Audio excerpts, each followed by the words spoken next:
Hey everyone, Daniel here from Team Kuribrohs, and today, for the first time in like 2 years almost, I am recording an actual profile of a deck that I played. So Locals has reopened in Ireland for the first time since, I believe, like February or March 2020.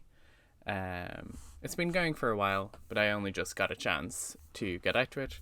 And so we're just going to go through my deck profile. I ended up going 4-0 in Swiss. I 2-0'd each of my matches, played against 2 Dogmatika Invoked and 2 Swordsoul. So yeah, I mean, it's really nice to be back playing. I'm super excited and really hoping that YCS Utrecht goes ahead, have the flights booked and everything. So if you're going to be in Utrecht, myself and a few of the other Kuribrohs will be there. So feel free to come over and say hi. But yeah, without further ado, let's just get into this. We were playing 43 card Eldlich, a little bit of spice. And yeah, we'll just hop in. So first off, we have our Eldlich package. So we have our 2 Golden Lord. I'd originally picked these up for playing Eldlich Zoo.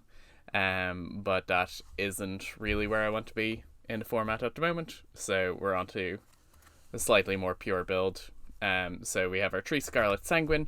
This obviously grabs our Golden Lord and is our core engine of the deck. Then we have our 3 Conquistador and 2 Huquaro. Huquaro is like a lot more valuable this format due to the fact that it is one of your outs to destroy Phoenix Enforcer. So that is something to keep in mind. And the fact that Conquistadors and Huquaros are level 5s. It's very nice because Pleiades is also quite good in this format. So that's our Eldlich package. Pretty standard. The 2 Huquaro and 2 Golden Lord are kind of what people have been playing. Then we have a very small Dogmatika package with 1 Dogmatika Ecclesia and 3 Dogmatika Punishment. Punishment's such a strong trap in this format. We'll go into the targets that we can send with it. But especially in this format, the kind of rules are if you can stop 2 of your opponent's summons against most decks, that's going to prevent them from playing further in the turn.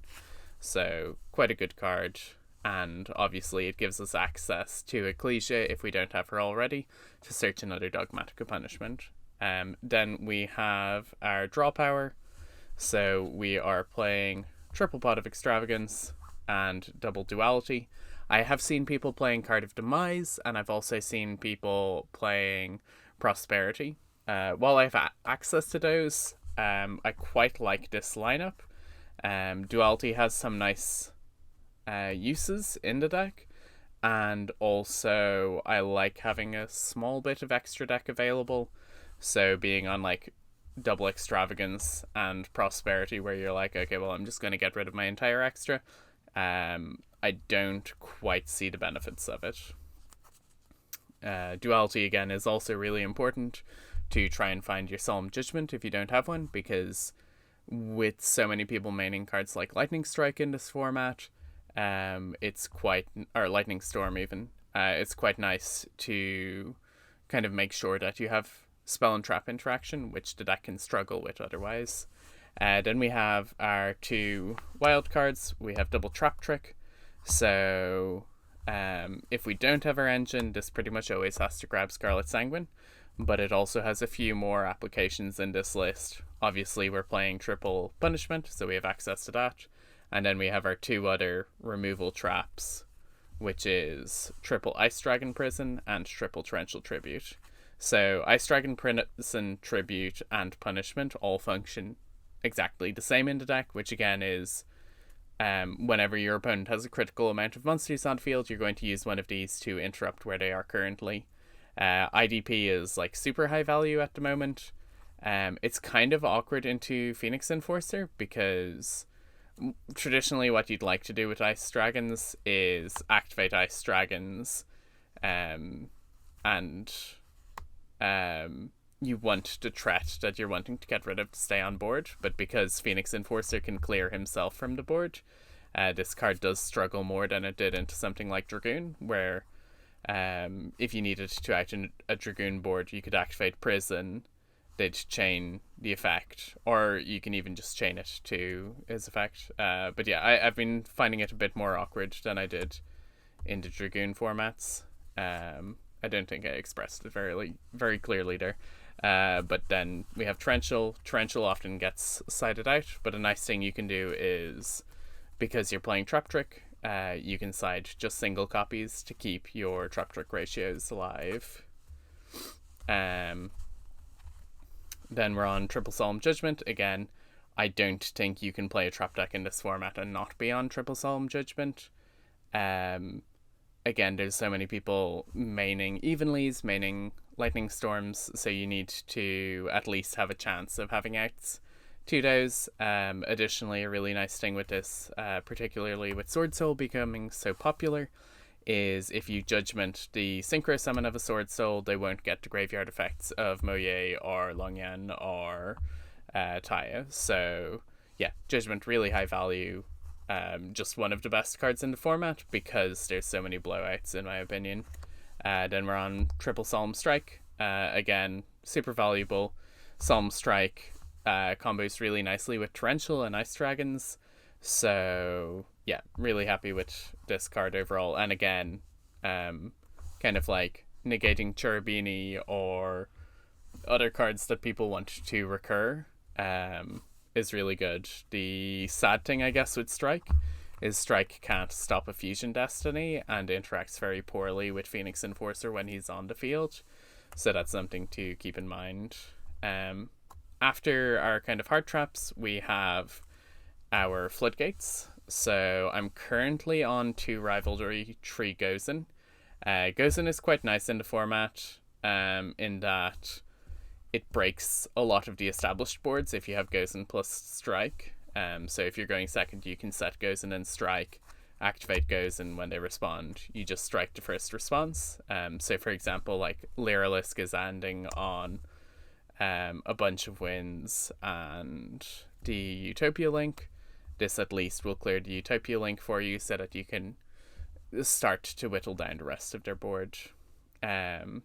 Another important thing with Gozen is if you have Gozen versus Swordsoul, if you're going first, you can flip it, especially if they don't have Moye start. You just lock them onto whatever their normal summon is. Like if they normal summon Taya, you can activate this, or if they special summon Longyan, you can activate this. Ideally, I've been finding that I rather lock them onto the monster rather than the token. And the reason for that is because so many of the builds are playing Tenyi cards. If you lock them onto the token, they have the ability to get Vishuda into the grave and then use Vishuda to bounce your Gozen. So that's something to be mindful of with Gozen into the Tenyi matchup. Rivalry performs worse and is probably worth considering removing. But there are certain matchups, and with how kind of like diverse my local meta is, Rivalry is still a valuable card. So I'm not really sure what I would replace Rivalry with, but I think you definitely need to be on some form of Floodgates that simplify the board to be playing traps in this format. Then we have our 2 last Floodgates. We have Skill Drain and Imperial Order. Skill Drain is absolutely bonkers this format. Again, into things like Phoenix Enforcer, you just bait its activation with something like Punishment and then chain Skill Drain, and you pretty much just win the game. And then Order, I've actually been finding Order rather underwhelming, because very little of decks' engines are actually based around spells this format. So like Order in like a Striker format is really good because you're shutting your opponent off their proactive cards.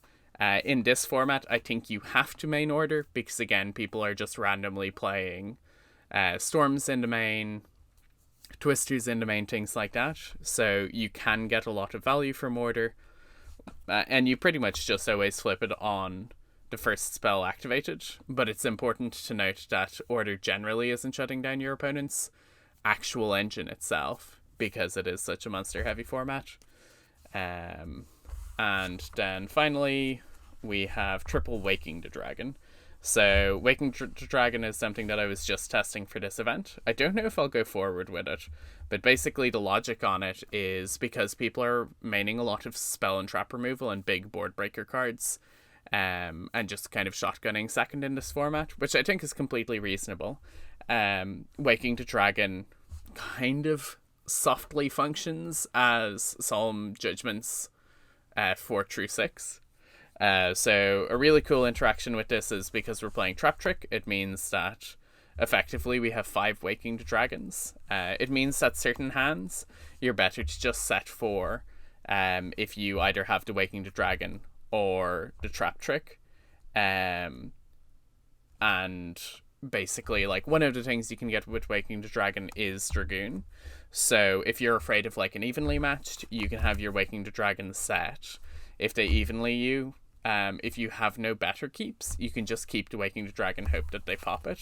And if they pop it, then you at least get your Dragoon. If you have Eldlich stuff in your hand, then at least you can discard it for Dragoon's negate. Hopefully that keeps you alive for the turn, and then you have your engine going, because losing Eldlich engine to evenly matched feels quite bad. I've seen other builds of this deck which are playing cards like Dynamiscus, which is one that I would consider, but I think you don't have space for Dynamiscus due to the Floodgates, and I think that because there's so many blowouts in this format, and people have to clear your back row, I think Waking is an interesting tech. If it becomes popular, obviously it becomes kind of worse, but it's something that I think there's space for tiering it. Then we move on to the extra deck. We have Link Spider. So Link Spider is just used for turning our Eldritch trap cards just into a monster, and then we can use their effects in graveyards. You very rarely actually get to summon this because you're often under either punishment or goes in our rivalry, but it's nice to have the option at least. Then we have Blackluster Soldier of Chaos. Again, most of the time you're not actually going to summon your extra deck stuff, because you're under so many conditions, but as like a boss monster, this card's okay. I don't own an access code at the moment because gold reprints are about to come out, so I think you can play access code instead, but in the interim I'm just playing it. I played Avermax for this event. I kind of just threw together my extra deck for Waking the Dragon last minute, and I was like, Evermax is a good card, but he doesn't really synergize with Waking the Dragon, so this should probably be like a Notoria Exterio. I wanted to have a relatively wide selection with Waking the Dragon, particularly if you happen to be in a scenario where you get stormed for 2 Waking the Dragons, which again, because we're playing the trap tricks, is more likely. Then having the option to set up like Exterio and Dragoon can often be better than just having the single Last Warrior. Speaking of Last Warrior, obviously one of the classic Waking the Dragon targets. There are some times where this just wins the game, and because we're not a monster deck, you know, if it comes back round to us, we're happy to just like set whatever traps we have and just play Last Warrior control. So that's pretty nice. Then we have our triple Elder Entity Entus. This is for Ecclesia and Punishment. Something with Entus is I've seen people playing the 3000 Defense Dogmatika card that makes both players send 2 cards from their extra deck to the graveyard. It's really risky to play that card this format because so many extra decks are running cards like Entus. So like I've had a good few matches where my opponent has kind of thrown the game by burning their resources and giving me an Entus effect and a Titanclad. So that's something to kind of be mindful of when you're playing yourself. Then we have Titanclad, which obviously grabs us our Ecclesia if we haven't used her already. This got ashed a lot. I don't know if it's like correct to ash this because I'm pretty sure I got ashed on this and then had much more impactful cards. But obviously it's like a great card. It gets me Ecclesia onto the board and then it also gets me Punishment. So yeah, it's kind of hard to tell. Depends a lot on what the player's hand is like when they're ashing it. Then we have our Red Eyes Dark Dragoon. Again, this is just like a great Waking to Dragon target. there are certain matchups where even if you just have one Waking the Dragon popped, you're going to take this, especially, again, like I said, if you have Eldlich cards in hand, being able to discard them to negate and then have their effects is quite nice. Then we have the best card in our extra deck, Constellar Pleiades. If you summon Pleiades, you pretty much always win the game. The fact that it's just a really strong card to this format, and the fact that it lets you get your traps into grave is also really nice. Then we're playing Gustav Max and Juggernaut Lieb. So if you start your turn with a Golden Lord on field and can summon a Golden Lord from grave with his effect, that's 6k damage, and then Gustav Max can shoot for 2k. Obviously, you can't summon this if you're under the condition of punishment, or if you're under the condition of Gozen or Rivalry or Scarlet Sanguine. But at the same time, it's quite nice. Also, the fact that these have such high attack is relevant. Especially Lieb's attack. It means if you like Punishment and Mechaba, if they discard an Alistair from hand, you can still get over it, which is quite nice. Then we have Zeus. I feel like I don't go into Zeus very often. I don't know if that's me misplaying or if it's just really awkward to get into, but obviously the card is like not so bonkers. So yeah, really good card. Then again, for Waking the Dragons, a single copy of Shen. Again, the logic is just having high attack targets, so this keeps punishment live, and then also just has like a unique effect. There are certain decks where you just summon Shen and like Notorio Exterio, and it like shits your opponent out of the game. Not sure if Shen and Exterio work. Yeah, no, because Shen is just cards from the field, so it should be fine. But regardless, like Shen Dragoon, things like that. And then I have Final Sigma. Again, I'm not entirely sure on the Sigma or the Avermax. I had been playing the Light Charmer Link 2. I might try and find space for that again. We've been discussing the Paleo Link monster, but I'm not crazy about it because while it protects your back row, it requires you summoning the 3k defense Dogmatika guy, so you have to play Nadir Servant, which is just giving you a piece of interaction that people can actually like Ash and stuff during your turn, which you don't really have in this deck. So yeah, I'm not entirely convinced that the Paleo Link is achievable in this format.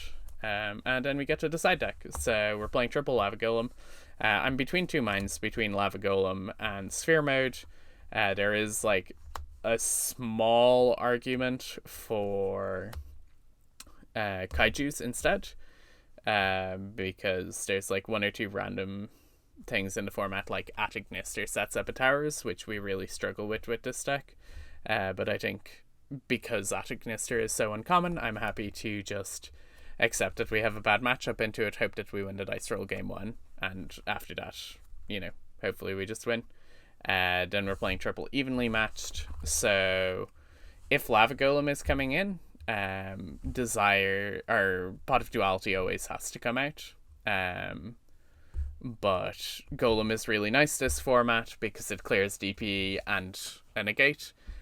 So against like a strong Sword Soul open, if they're on the DPE build, you're clearing the Baron and the DPE. And against decks like PK, you also get to clear the DPE plus a threat. And against Lyrilisk, basically everything's ending on at least 2. A lot of players are still ending on 3, which means Sphere Mode is fine. But I've been like, first off, I have no idea where my Sphere Modes are. But additionally, I've like been finding Lava Golem to perform well. I guess the downside with Lava Golem is there are certain times, like once or twice I've died to my own Lava Golem because I just like they've still had enough damage that I can't like torrential them or something. But yeah, Lava Golem really good, evenly matched. I'm not really sure how I feel about evenly matched. I feel like last format I was a lot more interested in it than I am now. Again, a big issue with evenly matched is if they have Phoenix Enforcer just makes evenly matched significantly worse. Like a nice thing with evenly matched is it and Lava Golem go well together, being able to Lava Golem stuff and then evenly matched if they like specifically have negates you have to deal with. But yeah, I'm not sure if evenly should be something else. I don't think droplets or Dark Ruler are very good in this deck because you don't actually have much pressure to clear stuff. So you're just turning their stuff off for a turn. Triple Dimension Barrier.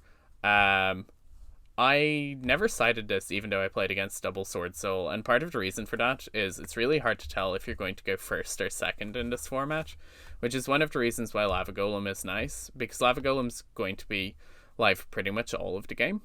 So, even if I win game 1 and I don't know if I'm going first or second, I'm happy to just bring in the Lava Golem. Because if I'm going first, if I don't have a judgment, I'll generally set 3.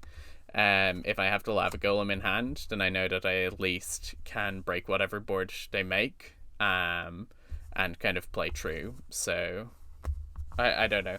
I'm not convinced that Barrier really has a place in this format.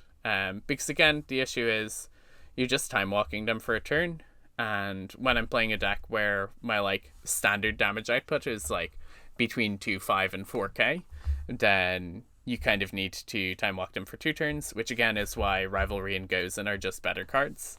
So Barrier needs more testing, but not super impressed with it at the moment. Then I have one of Feather Duster. I think this is just right to play regardless of what deck you're playing. It's such a big blowout, and again, it's a safe card to kind of side going first or second, because even if you go first, you just hold it in your hand, and if you're against a deck that's playing back row, like a lot of people are bringing in judgments and stuff, like I'm happy to just trade this for a judgment, and otherwise, if I'm getting more value than that, fantastic. This event I tested macro and defissure. The logic is that like flipping macro into Fusion Destiny is really, really nice. I'm not convinced these are good. Fissure obviously also doesn't really affect us. We have to be mindful of our Golden Lords while Fissure is in play. But we have ways to get rid of our own Fissure, and matchups where you're playing these, you're only playing them because they hurt your opponent a lot more than they hurt you. But yeah, I didn't really, like, I sided in macro a few times, but it never actually came up. So yeah, I'm not sure. I think those slots are also free slots.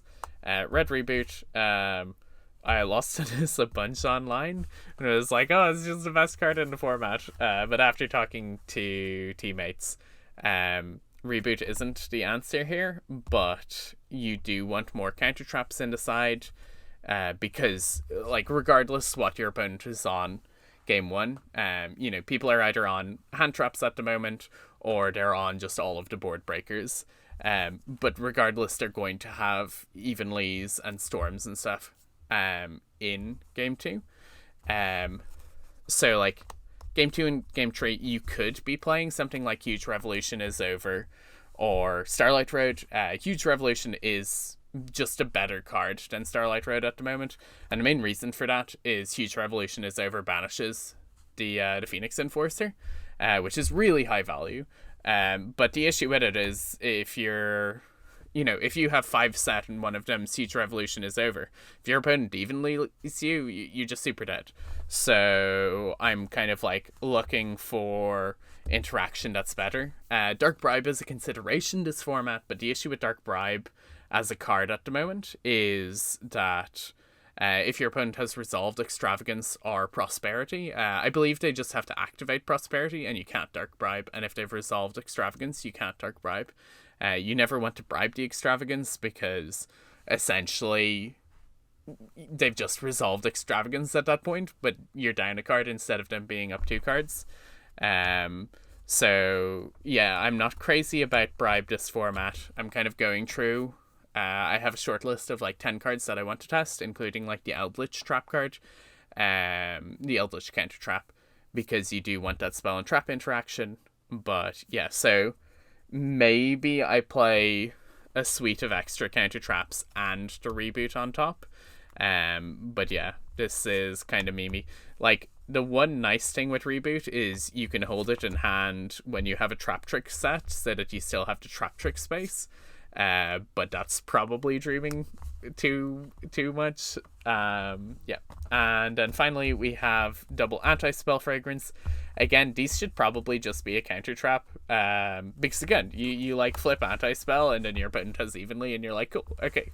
Another issue with anti-spell is because we don't actually clear the opponent's back row very well, and because we don't have high kill pressure, stopping the opponent activating cards is much worse than actually killing the cards. And that's why things like Rivalry and Gozen are a lot more valuable in this deck than cards like the Band Played On, which is something that is worth considering this format, because Band Played On locks Lyrilisk out of being able to play.